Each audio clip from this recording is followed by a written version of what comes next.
നബി സല്ലല്ലാഹു അലൈഹി വസല്ലമ ജനിച്ചത് മുസ്ലിം ഉദ്ധരിക്കുന്ന ഹദീസിൽ കാണാം. തിങ്കളാഴ്ച നോമ്പിനെ സംബന്ധിച്ച് പറഞ്ഞപ്പോ ഞാൻ പ്രസവിക്കപ്പെട്ട ഞാൻ പ്രസവിക്കപ്പെട്ടത് തിങ്കളാഴ്ചയാണ്.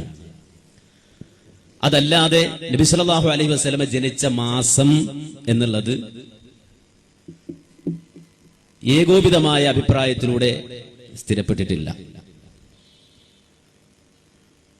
നേരെ മറിച്ച് നമ്മുടെ നാട്ടിൽ പ്രചാരത്തിലുള്ള മൗലിദ് കിതാബിലെ അഡ്രസ്സുള്ള മൗലിദ് എന്ന് പറയുന്ന ഒരു മൗലിദിൽ തന്നെ പറയുന്നത് വഖ്തുലിഫ ഫി ആമിൻ വിലാദതിഹി സല്ലല്ലാഹു അലൈഹി വസല്ലം ഫി ശഹരിഹ.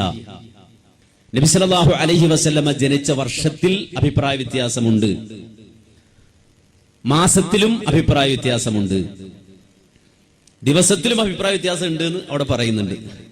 ചിലപ്പോൾ അവിടെ ഉദ്ദേശിക്കുന്നത് ഡേറ്റ് എന്നുള്ള അർത്ഥത്തിലായിരിക്കും. ഫി യൗമിഹ എന്നുമുണ്ട്.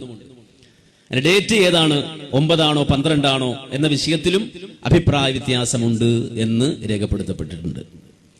അതുകൊണ്ട് തന്നെയാണ് നബിദിനം എന്ന് പറഞ്ഞൊരു ദിനം സാധാരണ നമ്മുടെ നാട്ടിൽ റബീഉൽ അവ്വൽ മാസത്തിൽ ആഘോഷപൂർവമായി നടത്തപ്പെടുന്നത് പോലെ ഒരു സ്ഥിരീകരണം ഇസ്ലാമിക ലോകത്ത് ഉണ്ടായിട്ടില്ല.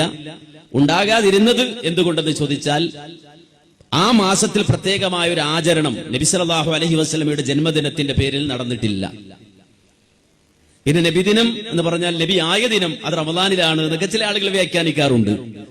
ഏതായിരുന്നാലും ഇത്തരം ഒരു കൺഫ്യൂഷൻ ആ വിഷയത്തിൽ ഉള്ളത് എന്തുകൊണ്ടെന്ന് ചോദിച്ചാൽ നേരത്തെ സൂചിപ്പിച്ചതുപോലെ നബി സല്ലല്ലാഹു അലൈഹി വസല്ലമയുടെ മീലാദുമായി ബന്ധപ്പെട്ട് നബി സല്ലല്ലാഹു അലൈഹി വസല്ലമയുടെ ജന്മദിനവുമായി ബന്ധപ്പെട്ട് ഇസ്ലാമിക ലോകത്ത് കൃത്യമായൊരു നിർദ്ദേശം ഇല്ല.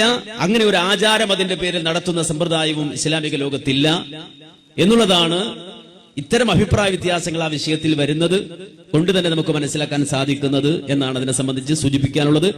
നാട്ടിൽ അറിയപ്പെടുന്ന നബിദിനം എന്താണ് എന്ന് ചോദിച്ചാൽ റബീഉൽ അവ്വൽ മാസത്തിൽ ആളുകൾക്കിടയിൽ നിരവധി ദുരാചാരങ്ങൾ നടത്തി നബി സല്ലല്ലാഹു അലൈഹി വസല്ലമയുടെയും സ്വഹാബത്തിന്റെയും കൃത്യമായ നിലപാടുകൾക്ക് വിരുദ്ധമായി മതത്തിൽ പുതിയ നിർമ്മിതികൾ നടത്തി ഒരു പറ്റം ആളുകൾ കൊണ്ടു നടക്കുന്ന ഒരു ദുരാചാരമാണ് സമൂഹത്തിൽ പ്രചരിച്ചിട്ടുള്ള നബിദിനം എന്നുള്ളത് മാത്രം ഈ സന്ദർഭത്തിൽ സൂചിപ്പിക്കും.